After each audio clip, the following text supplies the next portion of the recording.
Introducción, parte 2. Quizás estás haciendo de canguro a los vecinos y tras haber conseguido por fin acostar al mocoso, has decidido mirar la colección de libros para comprobar cuán incultos son. Este libro te ha llamado la atención porque dice algo acerca del existencialismo y es un libro delgado. Mientras que la mayoría de los libros sobre existencialismo que has visto son siempre tochos, pesadísimos, porque además tiene un título que se entiende en lugar de un título oscuro y pretencioso, como el ser y el tiempo, o la fenomenología de la percepción. Y porque parece ofrecer la oportunidad de convertirte en algo bastante misterioso y especial. Solo con que te molestaras en leerlo por completo. Quizás no has cogido este libro sin pensar o solo para divertirte, sino que lo has hecho con un propósito claro. Muy bien, con esa actitud ya vas camino a convertirte en un verdadero existencialista. Hace unos días lo compraste por internet utilizando esa tarjeta de crédito de la que tanto abusas y hace un momento lo encontraste en tu buzón. Rasgaste el sobre acolchonado en que venía y de inmediato te has sumergido en él. Estás buscando darle una dirección a tu vida y para ello has decidido convertirte en un existencialista, unirte a la más peculiar e incomprendida de las sectas, una sociedad que no tiene cuota de admisión salvo la cordura y tu mismísima alma.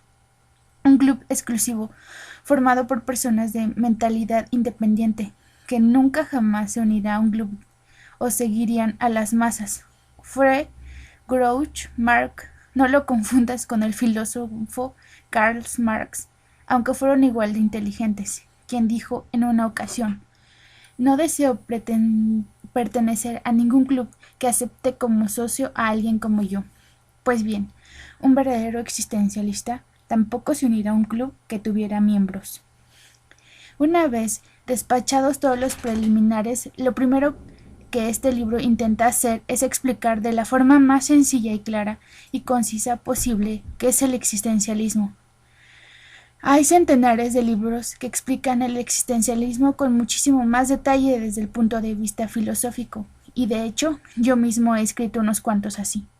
Si realmente quieres profundizar en la teoría del existencialista, ¿acaso nunca volverá a salir a la calle? Pues irá a la sección de lecturas adicionales al final del libro. Tras pensar en el tema, decidí que una persona no puede convertirse en existencialista a menos que entienda mínimamente la filosofía o la visión del mundo del existencialismo. Ahora bien, conocer el existencialismo no te convierte en un existencialista, independientemente de cuánto sepas sobre él. Para ser un verdadero existencialista también tienes que intentar vivir de cierta manera, o al menos adoptar cierta actitud hacia la vida, la muerte y tus semejantes.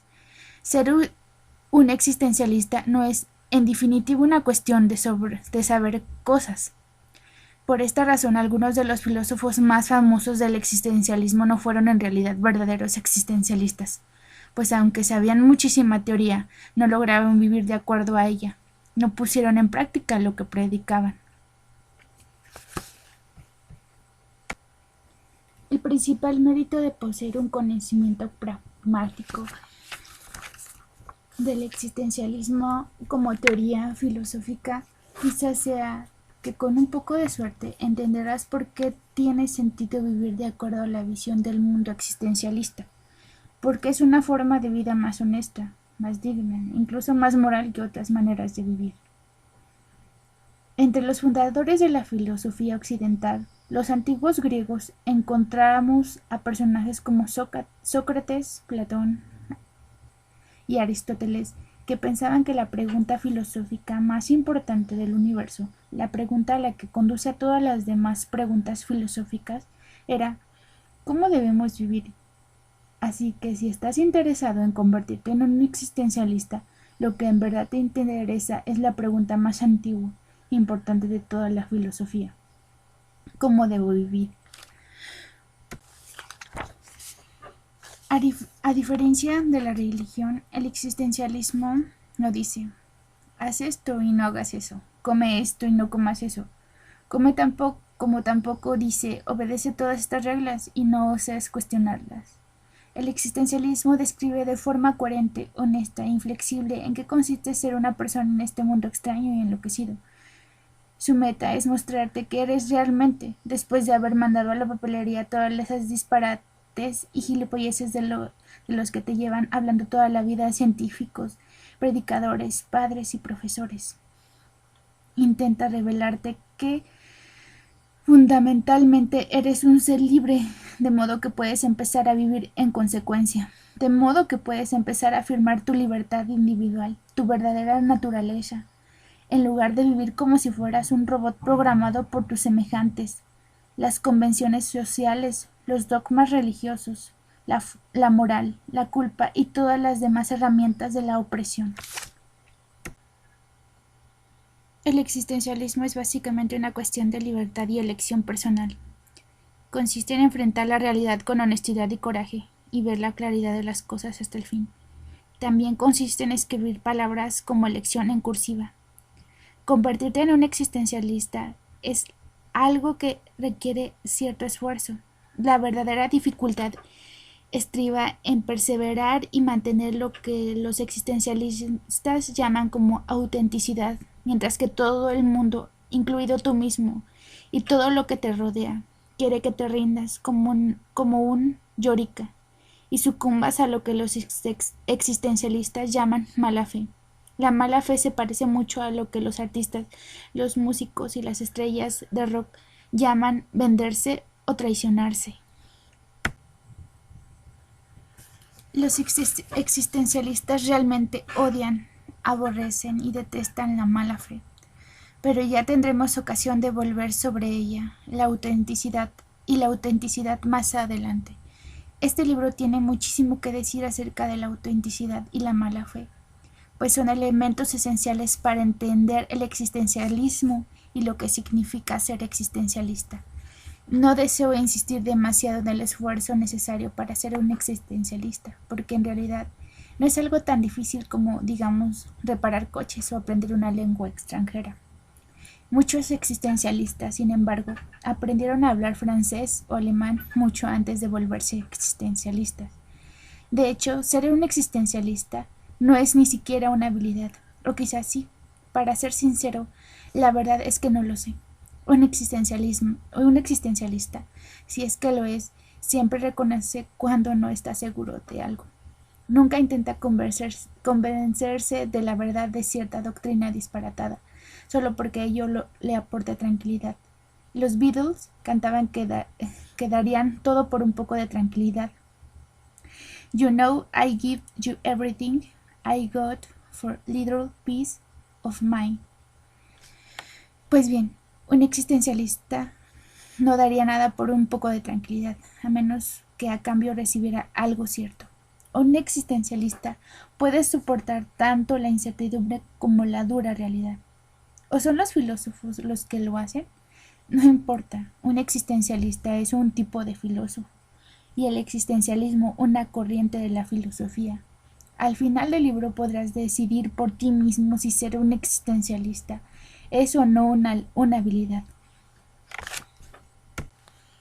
Los filósofos que han empollado todos los diccionarios que habían en la biblioteca de su universidad, lo que quiere decir la mayoría de ellos, llaman al existencialismo antología fenomenológica. Pero espero que podamos evitar esta clase de vocabulario estrambótico en la medida de lo posible en este libro ligero y algo irresponsable cuando hablemos de la responsabilidad y otras cuestiones importantes. Si te gustan las jergas estrambóticas como le sucede a más gente de la que está dispuesta a reconocerlo, entonces te recomiendo que leas mis otros libros sobre el existencialismo, que son más serios, o para ser más específicos, mis libros sobre Jean-Paul Sartre, el famoso existencialista francés.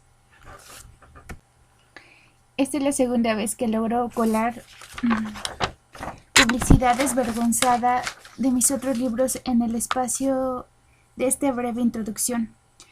Pero un existencialista, si es lo que soy, nunca debe temer ser demasiado descarado, o ya puestos demasiado retraído. Algunos existencialistas reales o imaginarios han explotado muchísimo el filón del retraimiento y la alineación. Por tanto, si has leído hasta aquí y planeas continuar leyendo, bienvenido a otro nuevo libro de autoayuda que cambiará tu forma de pensar y sentir acerca de la vida. Aunque para ser francos, el objetivo es que haga algo más que esto. El objetivo es que cambie la forma en que te comportas, la forma en que actúas. El existencialismo sostiene que la única manera en la que de verdad puedes cambiar tu forma de pensar y sentir la vida es actuando de manera diferente. Actuar en lugar de simplemente reaccionar. Afirmar tu voluntad en lugar de dejarte llevar por las circunstancias. Asumir siempre la responsabilidad de ser tú mismo y tus actos. El existencialismo, como hemos dicho, es básicamente una cuestión de libertad. En el corazón de la libertad está la capacidad de elección, y en el corazón de la capacidad de elección está la acción. La acción, por lo tanto, es el núcleo del existencialismo, del mismo modo en que constituye el núcleo de la existencia humana. Ser es hacer, dice Sartre. Para resumir cuán importante considera la acción, por lo general, la gente que solo sabe una cosa acerca del existencialismo conoce esa máxima. La primera vez que oí hablar de Sartre y el existencialismo fue cuando un amigo me contó un chiste en inglés y horrible pero bastante exacto. To be is to do, dice Jean-Paul Sartre. Do be do, dice Frank Sinatra. Para terminar un descargo de responsabilidad, si este libro no cambia la forma en que piensas, sientes y actúas para bien o en la forma que esperabas o deseabas, no me eches la culpa. Yo soy responsable de haberlo escrito, pero de su compra, préstamo, robo, lectura y utilización, el responsable eres tú. Lo que hagas o dejes de hacer en respuesta a mi libro es asunto tuyo. Culpar a otras personas por cosas de las que en realidad los responsables somos nosotros está muy de moda. Podemos decir que vivimos en una cultura de la culpa, o para ser más precisos, una cultura de culpar a todos excepto a nosotros mismos. Lo hice debido a la forma en que me educaron. Lo hice porque me encontré a la gente equivocada. Los profesores son los culpables de que no haya aprobado mis exámenes, incluso a pesar de que solo asistí a la mitad de clases y me largué temprano a otros fingiendo que tenía que asistir a un funeral.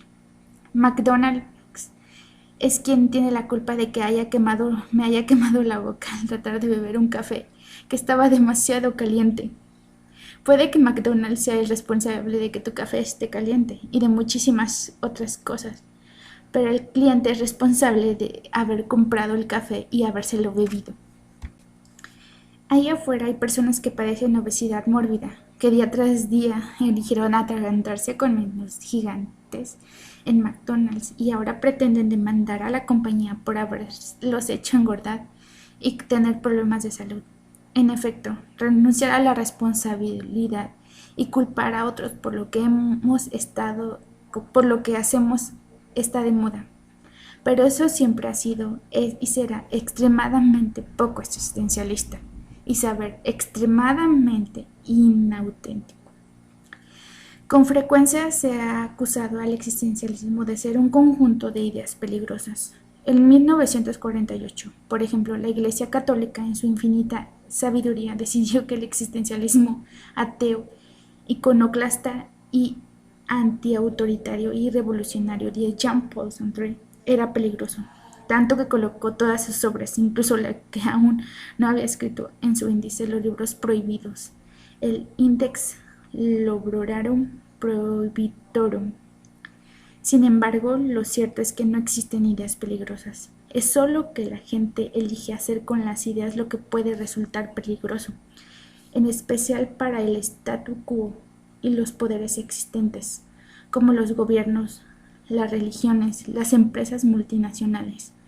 Eligen hacer con estas ideas lo que te plazca. Eligen no hacer nada con ellas.